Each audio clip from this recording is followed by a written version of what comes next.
itu dulunya adalah warung-warung yang berjajar namun sudah dibongkar. Di sebelah sana itu ada sebuah bangunan yang masih kokoh berdiri, yakni Resto Asep Strawberry. Villa-villa cottage di area PTPN yang di HGU 294. Itu ratusan villa di sana karena meliputi 2 kecamatan. Ini sebenarnya lahan biasa kebun teh tadinya, sekarang jadi kritis.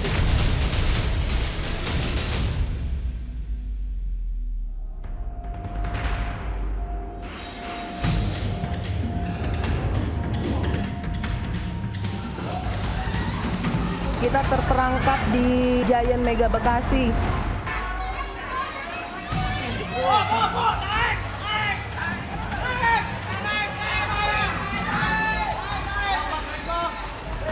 Jebol airnya jebol.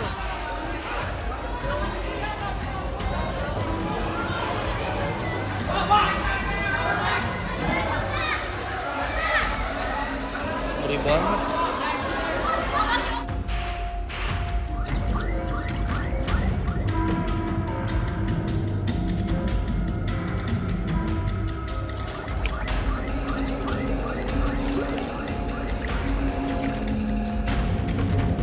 Banjir terus datang dan pergi di wilayah Jabodetabek.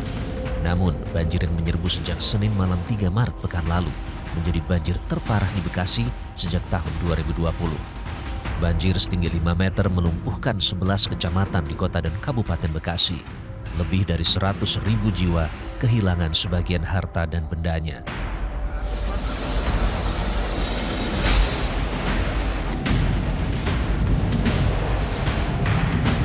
Sehari sebelumnya, Minggu malam 2 Maret, banjir juga menerjang kawasan Desa Tugu Selatan, Cisarua, Bogor.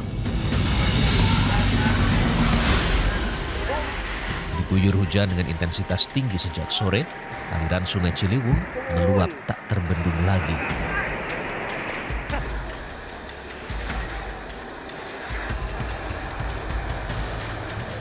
Lebih dari 400 jiwa terdampak banjir bandang Cisarua.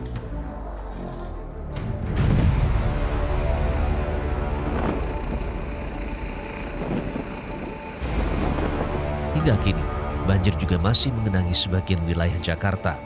Di beberapa wilayah, debit air Sungai Ciliwung melimpas ke daratan.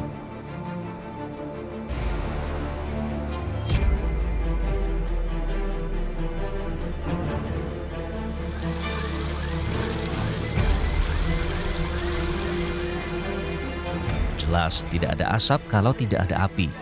Banjir yang melanda sebagian Jabodetabek di pekan pertama Maret ini disebut sebagai kiriman dari Puncak Bogor. Kawasan Puncak Bogor dianggap sebagai biang kerok.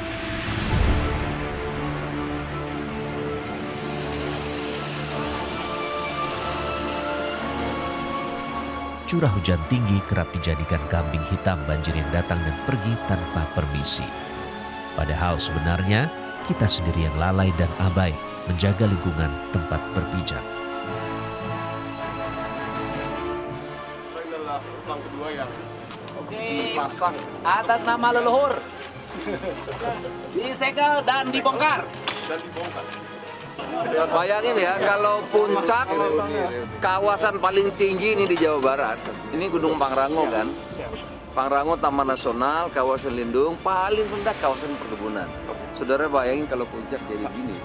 Apa enggak itu Bogor, kemudian Bekasi, Kerawang, Lulu Lantak. Dan ini kalau nggak salah lahan kritis ya, Pak Dedi? Iya. Lahan kritis yang dibangun tempat wisata. Ini kritisnya tuh sekarang, Pak. Oke. Ya, ini sebenarnya lahan biasa kebun teh tadinya, sekarang jadi kritis. Karena pembangunan ya? Ya. Izin Pak, kita pasang pelang lagi.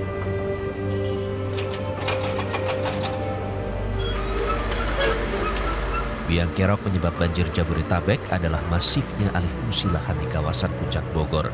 Hingga akhirnya pemerintah Jawa Barat menginisiasi penyegelan dan pembongkaran. Salah satu yang disegel dan dibongkar adalah tempat wisata Hibiscus Fantasy Park. Sekarang sedang berlangsung pembongkaran di Hibiscus Fantasy Park di Puncak Bogor, Jawa Barat. Kita lihat ini diawali dengan penyegelan, lalu diinstruksikan agar bangunan-bangunan yang ada di Hibiscus Fantasy Park ini untuk dibongkar seluruhnya karena menyalahi aturan. Nah, Aturan apa yang disalahi? Karena sebenarnya peruntukan lahan yang digunakan untuk Hibis Fantasy Park ini seharusnya hanya 4.800 meter persegi. Namun kenyataannya justru malah diperluas hingga menjadi 15.000 meter persegi. Ini tentunya tidak sesuai dengan aturan. Nah, tim Realitas menelusuri langsung kawasan ini. Memang jika dilihat sekilas ini sudah digunakan sejak dibuka secara resmi. Wahana-wahana yang ada di sini ini juga sudah beroperasi. Kita lihat ada beberapa wahana di sana dan bahkan di sebelah sana itu ada beberapa bangunan setengah jadi. Artinya jika tidak diinstruksikan pembongkaran, tentu ini pembangunan akan jalan terus di atas lahan yang tidak sesuai dengan peruntukan ini. Dan perluasan serta alih fungsi lahan inilah yang diduga kuat menjadi penyebab dari banjir besar yang terjadi di Kampung Pensiun terletak tidak jauh dari sini yang terjadi pada 3 Maret lalu. Hibis Fantasy Park dibangun oleh PT Jasa dan Kepariwisataan Jawa Barat atau PT Jaswita yang merupakan badan usaha milik daerah yang 100% sahamnya milik pemerintah Provinsi Jawa Barat. Kawasan wisata seluas 1,5 hektar ini dibangun di atas lahan PT Perkebunan Nusantara 8. Meski baru dioperasikan Desember 2024 lalu, namun pemanfaatan kawasan ini sudah diteken tahun 2022 lalu melalui sistem kerjasama operasional atau KSO dengan PT PN 8. Perizinan dan amdalnya juga sudah diurus jauh-jauh hari. Namun celakanya, di tengah perjalanan pembangunannya tidak sesuai perizinan. Sungguh ironis, rasa-rasanya hampir tidak masuk nalar selama 6 bulan terakhir pihak Hibis Fantasy Park leluasa terus membangun namun tidak ada mata pengawasan yang melirik sedikit pun. Padahal lokasi Hibis Fantasy Park ini cukup strategis alias mencolok mata di Jalan Raya Puncak Bogor. Tidak kurang dari 33 tempat wisata dan bangunan di kawasan Puncak akan disegel oleh Kementerian Lingkungan Hidup.